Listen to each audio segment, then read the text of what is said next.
So we are now live. We'll wait for our attendees to join. No problem. And did you get any questions from the audience or not yet? Not yet. We will open it up for them towards the end of the webinar, and they can ask questions throughout. And Yeah, no, I know. I thought maybe somebody sent questions via email or text or through the chat. through chat, I did receive few, which I'll say for yet.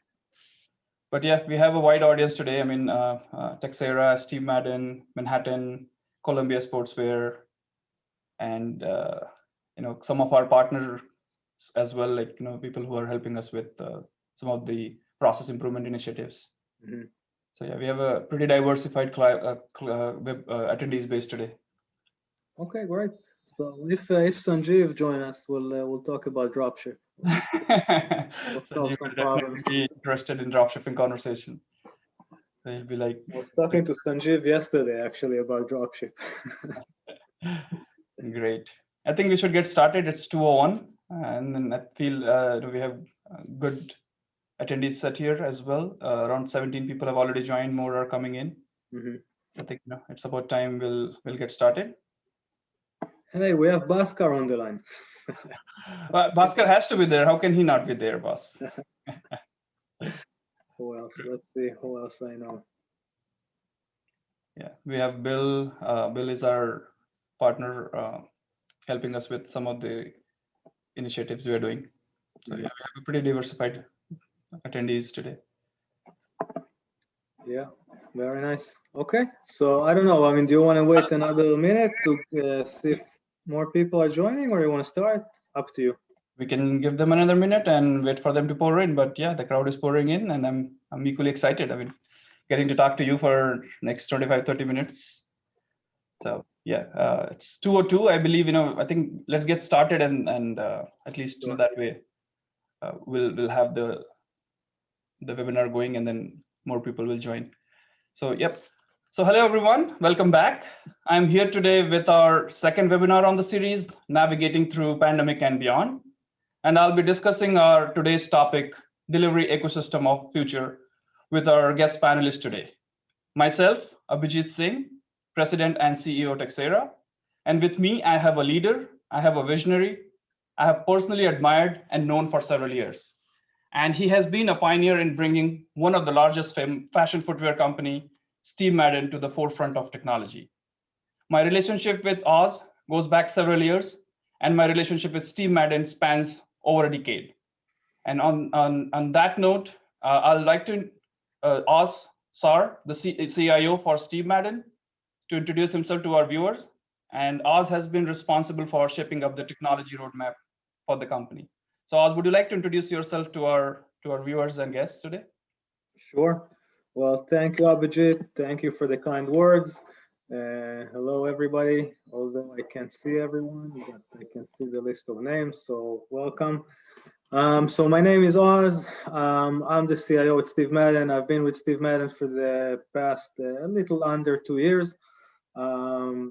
Before that, I worked for Delta Galil. Before that, I worked for other companies, but I've been in the fashion/retail industry for my entire career. I've worked on multiple projects. For the past 2 years with Steve Madden, we've been working on multiple initiatives with Texera, working on digital transformation, working on upgrading our capabilities, specifically on e-com, dropship, everything related to omnichannel that we're going to talk about it in a minute. I'm responsible for all technology at Steve Madden. If it's systems that help us run our business internally, systems that pointing outside to our customers. Basically, I'm in charge of all technology, roadmap, strategy, and making sure that our company is equipped to handle the current environment. Thank you. Thanks, Oz. Thanks for your introduction for our viewers, and I can personally vouch for that. How we have transformed Steve Madden in the last several years. to be at the forefront of technology and weathering the pandemic the way we have done. It's for others to watch and learn from it.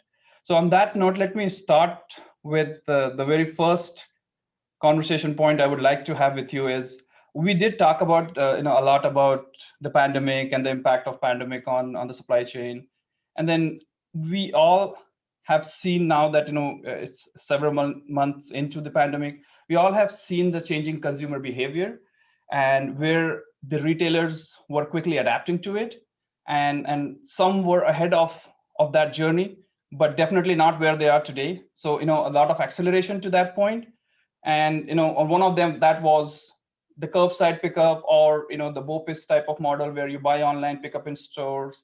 So leveraging the retail footprint for organizations like Steve Madden and other retailers, where you have a strong presence in retail, and how do you leverage your stores as a micro fulfillment center, if you will.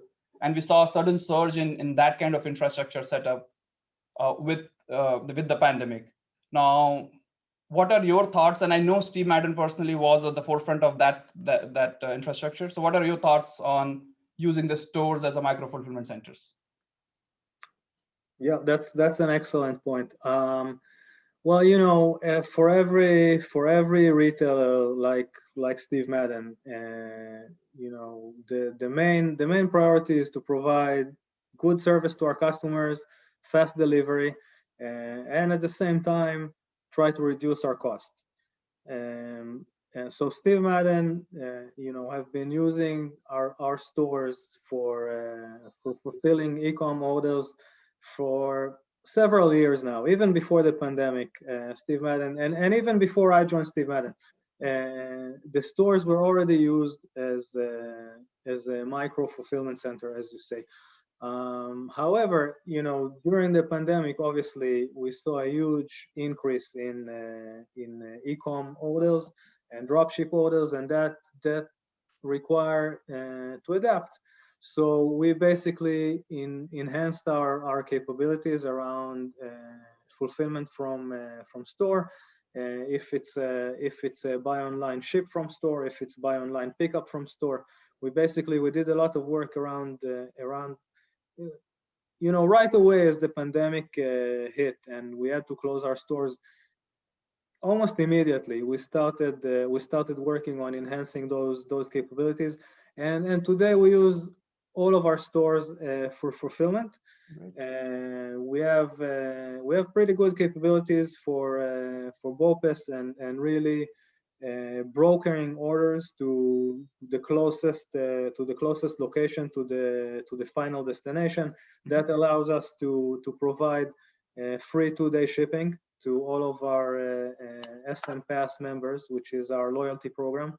So it allows us to provide 2-day free shipping, while although it is free for the customer, we obviously pay for the freight. So we try to ship it from the closest location, and we've been able to save quite significant amounts on freight using that method.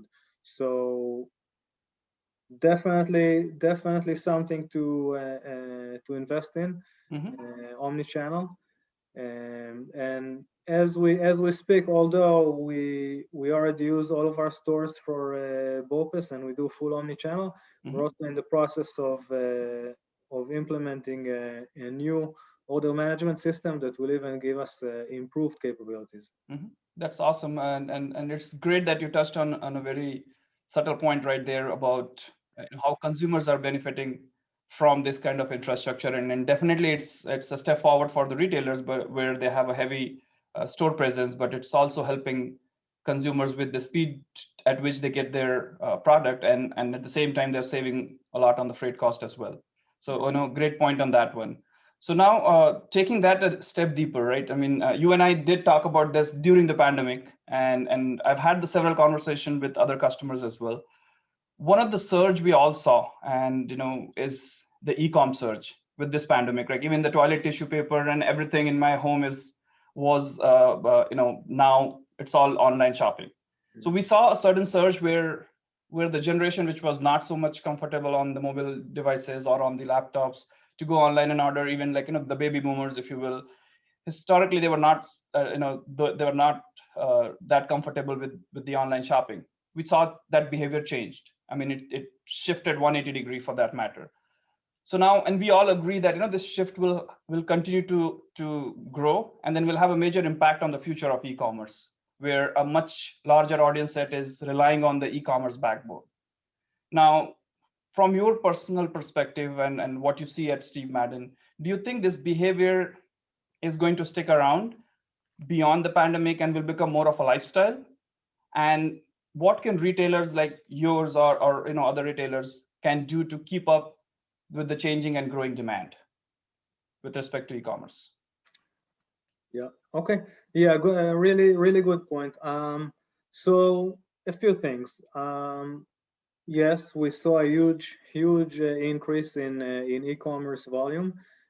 Both, Steve Madden is both a retailer and a vendor to other retailers who also sell our brands. So both our own e-commerce and our customers through dropship programs, everybody saw a huge increase in dropship and e-commerce. That really forced all these companies to make some adjustments, and companies are investing significant amount of money in developing dropship, e-com, and omni-channel solutions. The service is getting better, the deliveries are getting faster, everything is becoming more efficient, and the customers are adopting this change. The customers are adopting this new behavior. So for those reasons, I believe that this change is going to stay. The investment was already done, the service improved, the customer kind of basically got I would say re-educated on shopping. So not to say that the stores will remain not closed, but right now the volume at the stores is not high. I think that is going to change. The volume at the store level is going to increase. It's going to pick up again at some point. Once everybody's vaccinated, once the pandemic is under control, foot traffic is gonna go back. I don't know if it's going to go back one-to-one to what it was before, but I think it will be back, and I think it's going to be a hybrid model. E-commerce and dropship will remain high for sure, but it's not going to completely replace the physical shopping experience that customers like, and they want to go back to it. People don't want to be stuck at home all day in front of the computer. People are looking to get out and see other people. So. Right. So the short question is, I believe it's going to be the short answer. Sorry, I believe it's going to be an hybrid model where everything, all the improvements that we did so far, the industry will keep enjoying those benefits, and we're definitely going to see high volume of e-commerce and dropship. I personally believe in what you just said. My opinion, and a couple of places I have given my opinion to other industry leaders as well, that like the hybrid model you talked about, where as part of this will become a lifestyle for future generations. Like we were talking about my niece, and for her, what we were talking growing up, for her wearing a mask will be a lifestyle change for her. Like for her, she will not know anything different. That okay, when I dress up to step out, I have to put a mask on. Versus for us, it was like, hey, we had to adapt to that. Things like that will become a lifestyle for future generation, and and e-com is going to surge. Like every customer of ours and what I've seen in the last 8 to 9 months, when I've asked them how is e-com doing, and the response I get is every day is Black Friday. Well, it's good to hear, because from the business perspective and the average consumer is shopping. And there is a surge in the demand, because I believe around last March, around the same time, you and I were talking, and I was having a difficult conversation with my other retailers, my other wholesale customers as well, where nobody knew how to react. The pandemic was right in front of us. Warehouses were all closed, and retail stores were all shut down. Now everybody was crippling, right? Either not operating at all in areas, or operating in a very reduced capacity. So e-commerce was the only channel which was operating, and also definitely at a reduced capacity back in time around this time. And then what I did notice, though, a month into pandemic, around April-May timeframe, and it cannot be a coincidence where all my retailers started approaching us, and company like ours, when I say that, there was a sudden surge in the drop shipping. And you talked about drop shipping, and especially I know, with Steve Madden, that was one of the drives in the last several months. What it gives an opportunity, I always like to see drop shipping from both the perspective, where there is a drop shippy perspective there and then drop shipper perspective.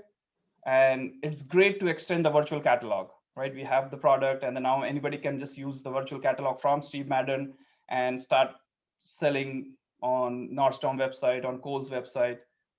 However, for the drop shipper, like Steve Madden in this example, you have to handle every order. You have to adhere to all the compliances if you're shipping for your dropship customer.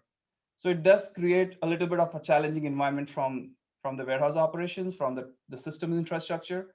And I know personally Steve Madden was getting a lot of requests from their retailers and acting as a vendor on their behalf. So how do you see this drop shipping model fit in this whole supply chain technology roadmap, which has literally exploded in the last 8 months or so? Yeah, that's a good point. Yeah, it's literally exploded, and basically starting, I think it was beginning of April, almost every major retailer that we work with came to us with a request to join their dropship program. Obviously they saw a huge increase in their e-commerce, same as us, and they wanted to increase their their catalog and their capabilities. Mm-hmm. The best way for them to do it, like you said, is through dropship, because they take no liability, they have no risk, no expense. They put all the risk and the expense on the vendor. So for the major retailers, that's obviously a preferred way of doing it. Companies like Steve Madden, like other vendors to those retailers, had to adapt to that new reality as well, because our DCs are mainly before the pandemic. Although we had our own e-commerce business and a little bit of dropship, it wasn't to that extent. It wasn't at those volumes. So that requires an adjustment for the entire supply chain, starting from the vendors, Far East, with the way that you require them to pack the product. You want to pack it in a way that's going to be easy for pick and pack for individual units, for direct to consumer, to the way that you store the product in your DC, and the way you slot all the different SKUs and prepare for direct to consumer pick and pack versus wholesale pick and pack, which is a completely different thing, different volumes and different flow inside the DC. So we adjusted very quickly. We have a very strong logistics team and supply chain team, and we adjusted quickly to supply chain changes, to DC changes, and we're able now to fulfill. We have, except for the surge in our own e-com, if you add the surge of dropship accounts that were added, and Texera team helped us with making some enhancement to our WMI, warehouse management system, so we can improve some of the processes, so we can add new documents that are required for certain customers. So Texera has been working with us on this initiative for the past year. So we had to adapt quick, and we did. And I think it's really key in this type of environment that we operate in. Companies that didn't adapt quickly basically went out of business or close to going out of business. So really, companies didn't have much choice. It's either adapt or give up.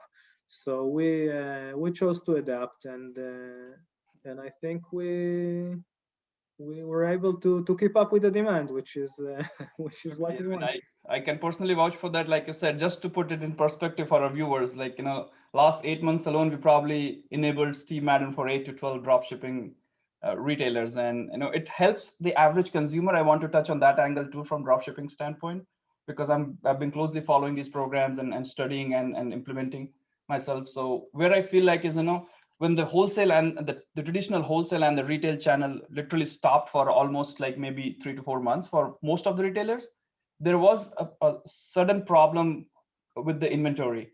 Now the product in the warehouse, the product in the retail stores, we were not able to sell that, and everything else was in a very limited capacity. So now we cannot get our POs, which we cut line and then store newer products, but then we want to sell that product. So then dropship enabled those retailers to say, hey, do not get the inventory to your warehouse, but just virtually extend the catalog so that consumers can buy it and then let the vendor directly ship it to the consumer. So it's cutting on, the lead time, which used to be a longer, and as opposed to when it's coming directly from the vendor, it's much faster lead time. So as an average consumer, less freight cost, like you said, less supply chain overall cost per unit cost for the average consumer. And then at the end, like, it's a faster access to the product, which I'm buying online. So let's talk about that virtual catalog thing, because now that we have touched upon the e-commerce is a sales channel for us, and then we said now the dropship is an alternate sales channel. The other trend which I have been closely following for almost like 5 years now is the marketplaces, and that's another surge we saw during the last 12 months, where these private marketplaces started to come up, and they were uniquely positioned right before the pandemic too, where they could adapt because they're already e-com enabled, they're already online, and they could quickly build that digital channel for selling the product from the retailers, like going on to an alternate sales channel and then opening up a marketplace and getting the product from multiple vendors and putting it out there for people to buy. uh, do you did you, like, see a similar change in the behavior, and then having to reach out, or the marketplace is reaching out to you to sell Steve Madden products as well? Yes, absolutely. We've been approached by multiple marketplaces. Some of them are bigger, more familiar. Some of them are newer. But really, there's endless number of startup companies that either were just starting to grow when the pandemic hit, and that pandemic gave them a huge boost, because all of a sudden there was a huge demand to their services. So most big retailers, big box retailers, have they don't have very advanced systems or very advanced capabilities around technology. Um, and those companies were driving the change as well, because they were looking for startup companies or established companies that can provide them integration services, so they can integrate to vendors like Steve Madden and others, for dropship, for marketplace services. So I think it was a kind of the perfect storm. The major retailers were looking for that service, and those startup companies that were just starting that trend, they were right there. They were just it was perfect timing. So basically, that gave all those retailers the ability to start doing dropship, because most of them can't do it on their own. They need some type of a partner to enable that. So we have those partners that provide integration. We have those partners that provide marketplace, even marketplace as a service. If you want to start your own marketplace, then there are companies that provide the marketplace as a service. that you can brand it as your own. So yes, we've been dealing with these guys for the past year, and the funny thing is that even now, a year into the pandemic, Mm-hmm. I'm still getting new requests every day for to onboard new customers or new marketplaces. I mean, so it's not that it was a temporary surge in the beginning, and now it calmed down and it's stable. It keeps going. So that's a really interesting thing to keep an eye on going forward and see how it's going to look once the pandemic is a little under control. How is that going to look like? True, true. So on that note, Oz, I'll sum up my last question to you, and then we'll open up the floor for the audience. Now, do you personally anticipate the disruption caused by the pandemic on the overall supply chain landscape is going to have a long-lasting structural changes, and is it going to stay for times to come? So there's a few levels of disruption. So we have disruption in manufacturing. We have disruption in freight, ocean freight, and air freight. I think those things will go back to normal. The the changes that we had to make to our own supply chain, meaning how to pack the product better for e-commerce, how to rearrange our DC so it's more efficient for e-com pick and pack and dropship pick and pack. Those changes are here to stay. I think the higher volume on that channel is here to stay. And all these changes that we made through the last year, basically they make us more efficient. Right. And this efficiency allows us to provide better service to our customers, and it allows us to reduce our costs. So definitely, without a doubt, internally the changes that we have made are going to stay. The long-term effect of the pandemic, I mean, look, no, I can't see the future, but I can guess. If I have to guess, I think that the higher volume of e-com and dropship will remain, and the standard that is expected. By the way, that's something we didn't talk about, but when you do dropship for the major retailers, the standard that is expected for shipping is very high.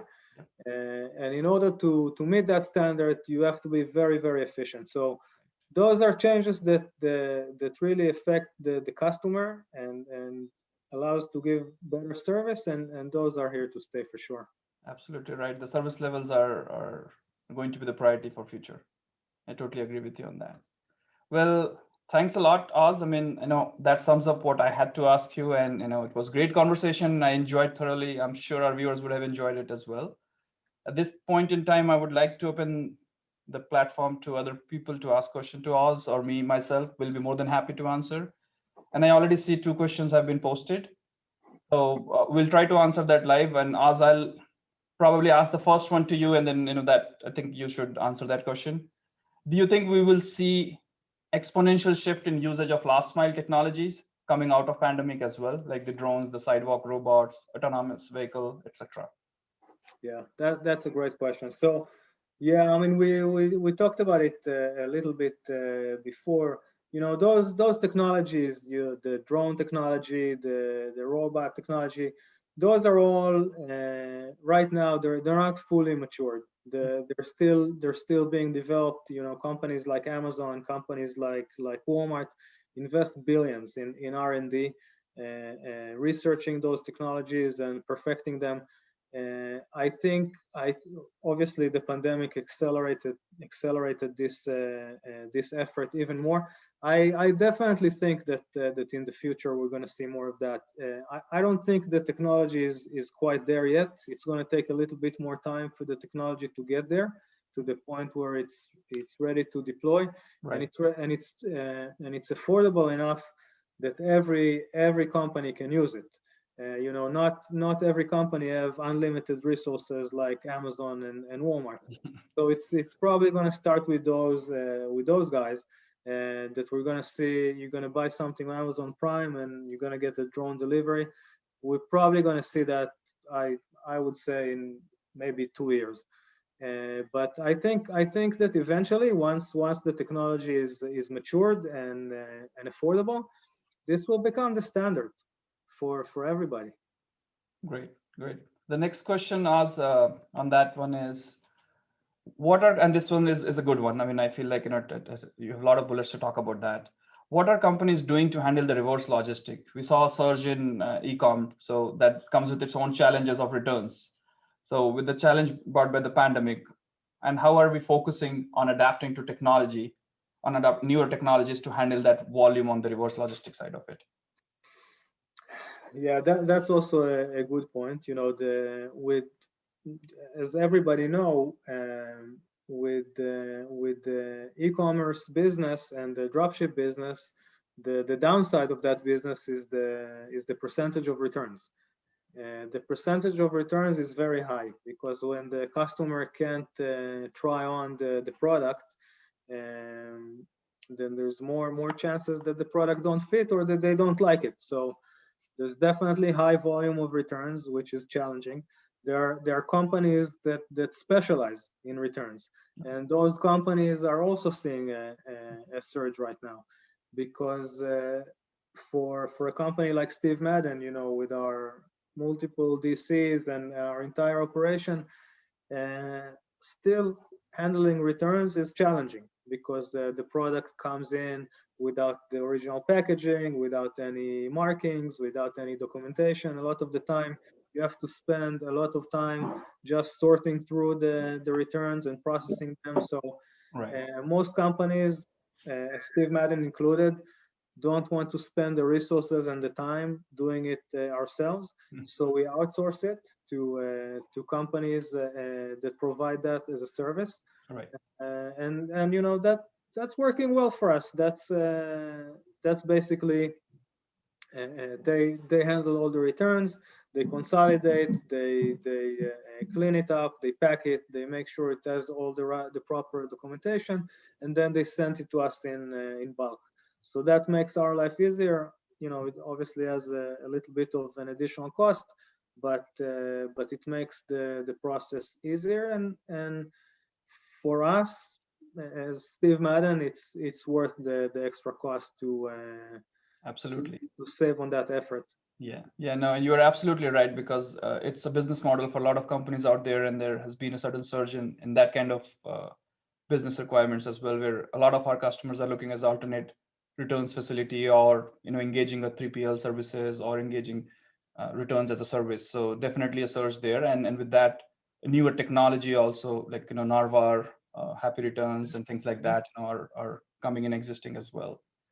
So I know we're a little over time, so I'll go with the last question probably. I mean, that's the last one we have here anyway. So it's from Bill.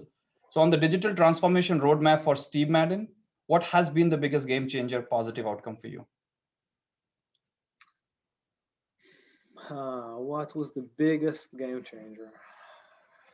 I don't know. It's hard to say. I mean, we've done so many changes in the last 2 years.